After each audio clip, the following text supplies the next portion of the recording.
आज सकाळी शेतकरी सेनेच्या वतीने अध्यक्ष प्रताप जाधव यांच्या नेतृत्वाखाली पाटबंधारे विभाग कार्यालय खटाव येथे येळा नदीस पाणी सुटावे या मागणीसाठी संबंधित विभागाच्या कर्मचाऱ्यांना घेराव घालण्यात आला। यावेळी शेतकरी सेनेचे मुकुटराव कदम, असलम शिकरगार, शंकर लावंड, महिला आघाडीच्या अनिता काळे, समीर मोहिते, बबन काळे, युवराज जाधव, समाधान गोडसे हे शिवसैनिक उपस्थित होते। पाटबंधारे विभागाच्या कारभाराचा निषेध व्यक्त करण्यात आला। यावेळी प्रताप जाधव म्हणाले, ही योजना ज्या उद्देशाने सुरू करण्यात आली होती ती म्हणजे येळा नदी कायम वाहत राहावी। गेले 4 ते 5 महिने झाले नदी पूर्णपणे कोरडी पडली असून किमान 2,500 हेक्टर क्षेत्र या नदी व कॅनॉलखाली ओलिताखाली येते। शेतकऱ्यांनी मोठ्या अपेक्षेने आपल्या शेतात ऊसाची व बागायत पिकांची लागण केली, परंतु दोन्ही लोकप्रतिनिधींच्या उदासीनता व पाटबंधारे विभागाचा भोंगळ कारभार यामुळे शेतकरी पूर्णपणे उद्ध्वस्त झालेला आहे। शेतीमालाला भाव नाही व लागण केलेले पीकही करपून जात आहे। विधानसभा मतदारसंघात 2 आमदार असून शेतकऱ्यांच्या प्रश्नाकडे लक्ष घालण्यासाठी वेळ नाही, याबद्दल खंत वाटते। जी हे कटापूर योजना हिंदू हृदय सम्राट बाळासाहेब ठाकरे यांनी स्थापन केली, हा भाग सुजलाम सुफलाम व्हावा व शेतकरी उज्ज्वलतेकडे यावा असे स्वप्न साहेबांचे होते। ते पूर्ण झाले, परंतु सध्या एक भाग तुपाशी आणि एक भाग उपाशी असे का, असा प्रश्न उपस्थित होत आहे। येत्या 2 दिवसात संबंधित विभागाने योग्य ती भूमिका घ्यावी, अन्यथा शिवसेना रस्त्यात उतरणार असा इशारा शिवसैनिकांनी दिलेला आहे।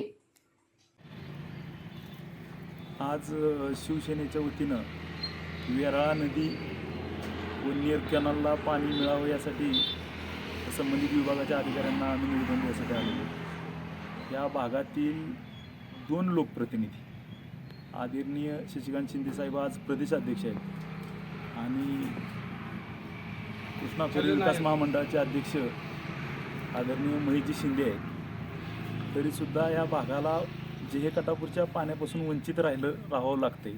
आज वेराळामाई पूर्ण कोरडी पडलेली आहे। जसं वेराळामाई कोरडी आहे आणि सर्व भाग तुपाशे अशी अवस्था आहे। ज्या अपेक्षेनं हिंदू हृदय सम्राट बाळासाहेब ठाकरेंनी ही योजना कार्यान्वित केली, हा भाग सुजलाम सुफलाम व्हावा, या भागातील गोरगरीब शेतकरी पुन्हा एकदा उत्कृष्टाकडे जावं या भावनेनं ही योजना चालू केलेली।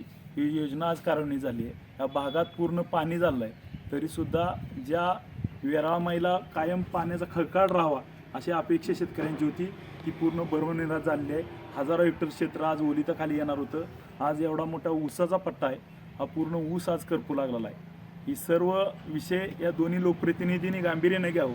थोड्या 2 दिवसात या वेरळेला पुन्हा पाणी सुटावं ही अपेक्षा घेऊन आज या विभागाकडे आलेलो आहे। 2 दिवस वेटिंगची भूमिका आहे, आता 2 दिवसात शिवसेनेची भूमिका जाहीर करून रस्त्यावर उतरू। आपल्या तालुक्यातील जिल्ह्यातील बातम्या सर्वप्रथम पाहण्यासाठी आजच सातारा न्यूजला YouTube चॅनलवर सबस्क्राईब करा, लाईक करा, शेअर करा आणि बेल आयकॉन प्रेस करायला विसरू नका।